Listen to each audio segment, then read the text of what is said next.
وضيفنا كيف كيف اللي بحذاه لطفي زاهي، اكسبير كونتابل واستاذ جامعي ومشى للتاريخ والتاريخ ولا مؤلف.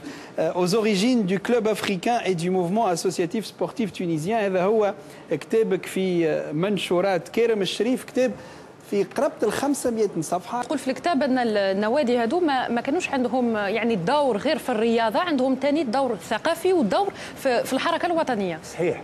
هو بعث خاصة باش نحكي عن النادي الافريقي، بعث النادي الافريقي كان على اساس يعني فرض الهوية العربية الإسلامية للشعب التونسي أمام الغزو الثقافي الاستعماري، لأنه كانت مبلورة على حسب الجاليات. كان فما الجالية اليهودية، كانت فما الجالية الإيطالية، الجالية المالطية والجالية الفرنسية، وكلهم كانوا عندهم جمعيات نتاعهم، إلا المسلمين ما كانتش عندهم جمعيات رياضية. وعلاش هذا؟ لأنه كانوا يراوا أن الرياضة خشينة شوية، معناها لاعب الرياضة ويخرج في تونو في شورت، فهمتني؟ ما كانش مش ماشي مع المسلمين، معناها مش ماشي، ما كانش متماشي. يعني ما دخلت المسلمين للرياضة وخاصة كرة القدم كان سنة 1913، ودخلت جمعية بعثها المستعمر. أيوة. يعني مش بإرادة نتاع مسلمين. أيوة. وما دامتش الجمعية هذه الكوميت كلوب سنة 18. أول جمعية تأسست هي سنة 1915، أسسوها المسلمين، اسمها الملعب الإفريقي، واللي هي نقولوا لانسيتر دو كلوب أفريكان.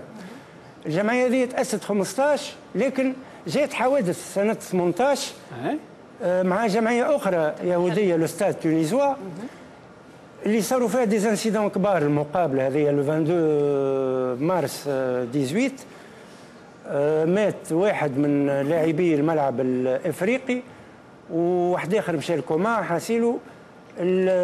المستعمر قرر وقف تاع البطوله وحل الجمعيتين. وقت وفات الحرب حبوا يرجعوا الجمعيتين، شرط عليهم المستعمر ما خلاهمش، قال لهم تندمجوا في جمعيه جديده، على اساس وانه باش ما تقعش التفرقه بين الجاليات، قال لهم تدخلوا في نفس الجمعيه.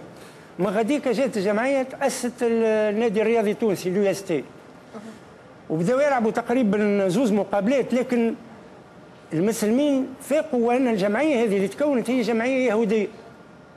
فهمتني؟ ولاو انسحبوا وقعدوا يطالبوا باش يرجعوا الملعب الافريقي. فهمتني؟ وعملوا مطلب في تكوين الملعب الافريقي من جديد. شرط عليهم المستعمر على اساس وانه مش ممكن باش يرجع الملعب الافريقي لانه تحل، وفما ارتيكل 212 دي ريغلومون جينيرو يقولوا انه الاسم هذايا ما عادش يرجعوا له، ما عادش يرجعوا له، ما تنجموا تستعملوه كان بعد 3 سنوات. وهم حبوا يرجعوا وقتها فعملوا النادي الافريقي. من غاديك جات فكره تبديل الاسم، تغيير الملعب بالنادي. تبدل الاسم ولا النادي الافريقي. فهمتني؟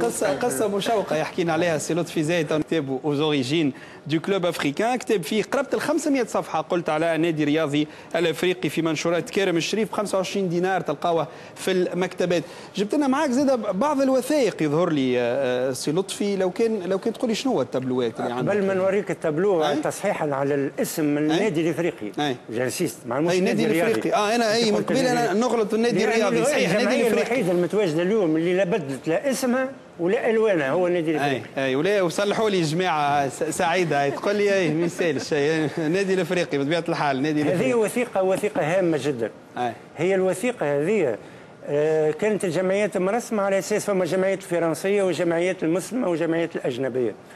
النادي الافريقي تكون على اساس القانون الامر نتاع 15 سبتمبر 1888 اللي يخص الجمعيات المسلمه. شنو نلقاو فيها؟ نلقاو فيها كاول ماذا بيا الكاميرا كان تركز عليها. فهمتني؟ ايوه. الاول جمعيه معنا من فوق هي مسلمان، هذه ما عادش موجوده، وكان تاسست سنه 1905 وكانت نتاع جيمناستيك. والثانيه النادي الافريقي. فهمتني؟ أيوة. يقول القائل تو اللي يشوف يقول وين الجمعيات الاخرى؟ نلقاو لهنا النجم الرياضي الساحلي، مكارم المهديه، سبورتينغ المكنين، النادي الرياضي الصفاقسي مش موجود لهنا لكن موجود كجمعيه ثقافيه في ريبرتوار اخر وقتها في التاريخ هذاك. بالنسبه للجمعيات الاخرى تلقاها على القوائم تاع الجمعيات الفرنسيه اللي كان هكا التقسيم، كان فما جمعيات المسلمه جمعيات الفرنسيه. كيفاش ولاو هذوك جمعيات معناها مسلمه؟ هما على زوز محاور. البعض قبل الاستقلال معناها دخلوا لهم المسلمين ولات اغلبيه فيهم ولاو وقتها مسلمين وتغير القانون نتاعهم في سنه 42. والبعض الثاني الموجه الثانيه فهمتني ولات تونسيه من بعد الاستقلال وقت اللي او مومون دو لا تونيزيفيكاسيون دي اسوسياسيون معناها اللي اختاروا باش يقعدوا الجمعيات الفرنسيه اللي اختاروا باش يقعدوا في تونس. باهي شنو عندك في بقيه في بقيه الواحد هنا حبيت نوري الصبغه الثقافيه للنادي الافريقي وقت يتبعث على اساس تركيز الهويه العربيه الاسلاميه للشعب التونسي. هذه مثلا لا كارت داديرون دو كلوب تلقى فيها من فوق تلقى رياضه موسيقى وتمثيل. ولهنا نعطي مثال عام 36 مشى النادي الافريقي باستدعاء القسنطينه مشى بثلاثه الفروع نتاعو.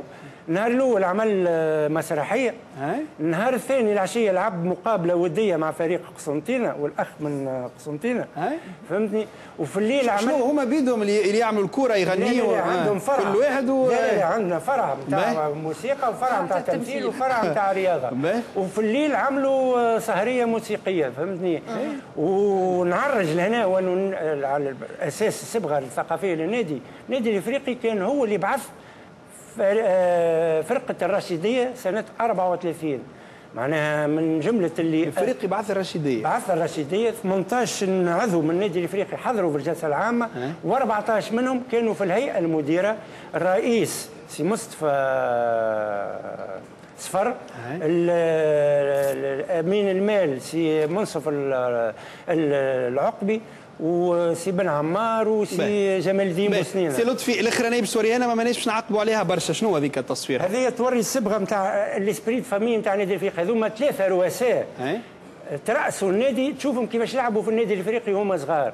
فيهم سي عزوز الاسرم فهمتني، فيهم سي محمود المستيري، فيهم سي فريد المختار الله يرحمه. واضح سي لطفي، وهذه الكل تفاصيل نلقاوها في كتابك aux origines du club africain في جذور النادي الافريقي. نحسوك